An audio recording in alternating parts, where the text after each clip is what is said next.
How's it going, gang? Chris Card's back through the mail on Monday. Hope everyone had a great weekend. My weekend was pretty bad, actually.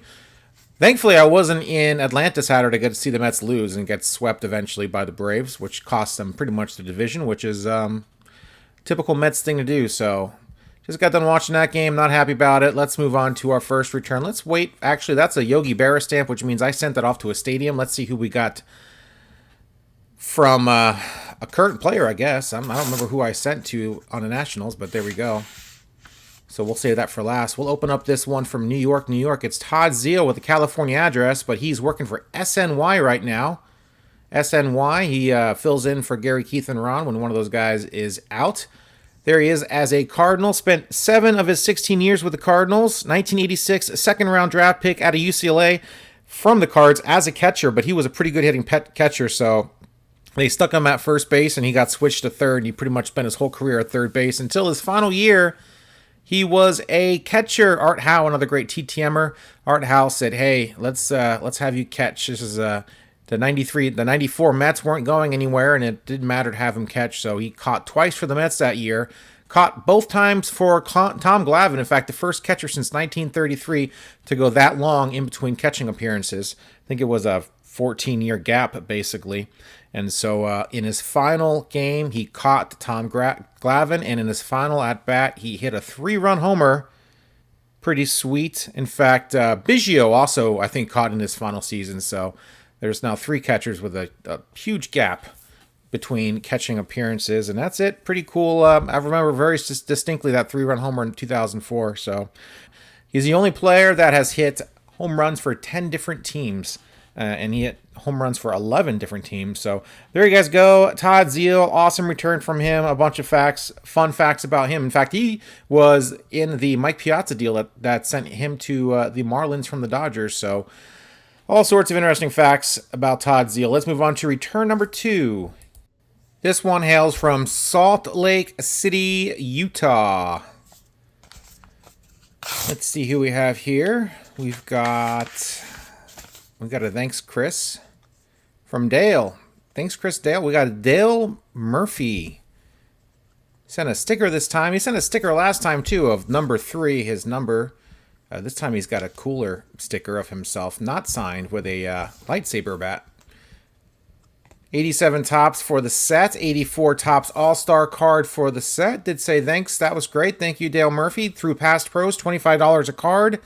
Pride and joy of Woodrow Wilson High School out of Portland. In fact, drafted 5th overall in 1974 by the Braves. Spent 18 years in the bigs, 15 of those with the Braves, 3 with the Phillies, and 1 tiny little collection of games with the Colorado Rockies where he could not get 2 more home runs to make it an even 400 for his career. So can you believe Pujols got 702 and counting? I couldn't believe he got the 700, but there you guys go. Dale Murphy, if you want to spend some money and get your card signed, there's his information. You have to go through Pass Pro's website to do it. Let's move on to our third return of the day. All right, gang. Hartford, Connecticut, our third return of the day. Here we go, guys. 3 out of, 6 returns I think I got here. This envelope has been through the ringer. Looks like I got wet and got stomped on, and I can't even open it. It's kind of glued together. But hopefully the cards are okay. And we've got an unsigned card of Billy Gardner. In fact, we got 2 unsigned cards of Billy Gardner for the set. 87 tops, 84 tops for the set. Unsigned. That is a failure.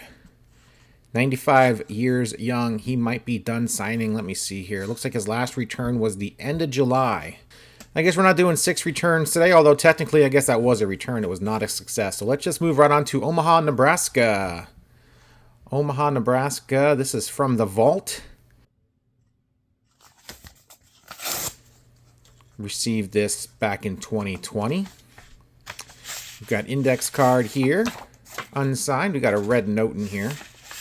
And we've got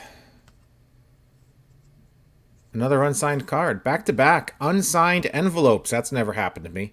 We got Von Hayes. This is Von Hayes.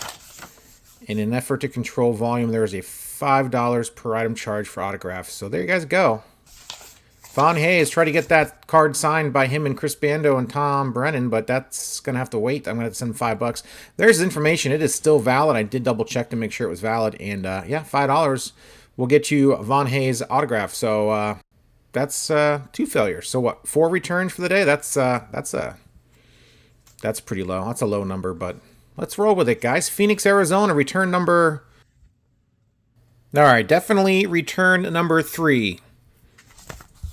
From Phoenix, Arizona. Let's go. Let's get back on track here, gang.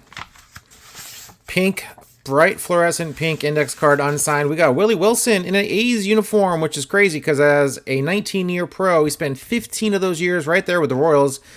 89 upper deck card signed very nicely. 87 tops and 88 donruss card signed very nicely. $5 a card for Mr. Willie Wilson. Don't like getting those 88 donruss cards signed, but it was the only other card I could find of him on short notice, and I had a $20 bill burning a hole in my pocket, so had to send 4 cards. 4 nice, even $20. 2-time All-Star, AL batting champ in 1982. You guys remember I got Willie Aiken last week. He was wrapped up in the drug scandal, and I think 83 with Willie Aiken and a few other guys. So back-to-back weeks with drug scandal guys. How about that? 1985 World Series champ with the Royals. 668 career stolen bases. Not too shabby. His senior year of high school, he had 436 and was 28 of 28 on stolen bags. That's pretty impressive. You didn't have to make the bases bigger for this dude. He was going to steal no matter what. So, yeah, there you guys go. Willie Wilson, great returns for the set and a couple extra cards just for the fun of it. Let's move on to our, I guess now our final return of the day. That one from the Nationals. And some ballpark I sent off to. So, yeah, every time I send off to a ballpark, I make sure the SASE, the self-addressed stamped envelope, has a Yogi Berra stamp on. I got probably about 100 of those Yogi Berra stamps. So, actually, I probably got about more than that. But I got a lot of stamps. So, every time I send off to a stadium, just so I kind of know it's a special return and it's going to be from a current player or a coach, I always try to feature those on Through the Mail Monday. So, let's check out our final return here, gang. The Capital District, a.k.a. Washington, D.C.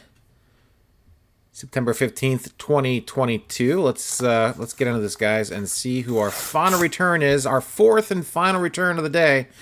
I did have 6 envelopes sitting here, but... Oh! Ricky Bones, the bullpen coach of the Washington Nationals. Boy, that was not the payoff I was expecting. Probably not that exciting, but hey, I did send it off to Washington National Stadium probably in March, April maybe. I don't know when, but a long time ago.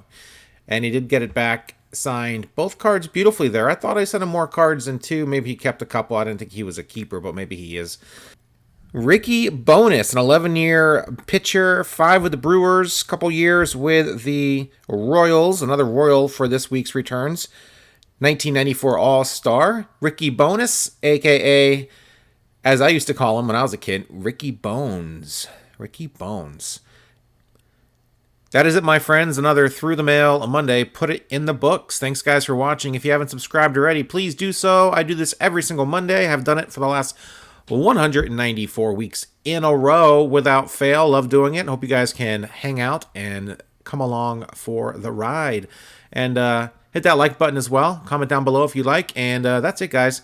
Yeah, my vacation got ruined, and I missed that Mets game. I think the Mets lost 5-3 or something, so I would have been disheartened anyway. And I can't talk about baseball right now. It hurts too much. So let's talk about something else. Let's talk about Ricky Bones. Ricky Bones. I don't know who to talk about. I'm going to wrap this up. I'm distraught. They had the lead in a division for the entire year except for like a day and a half or something, or 2 days or something ridiculous like that. So it's just I can't think about it. I gotta think about,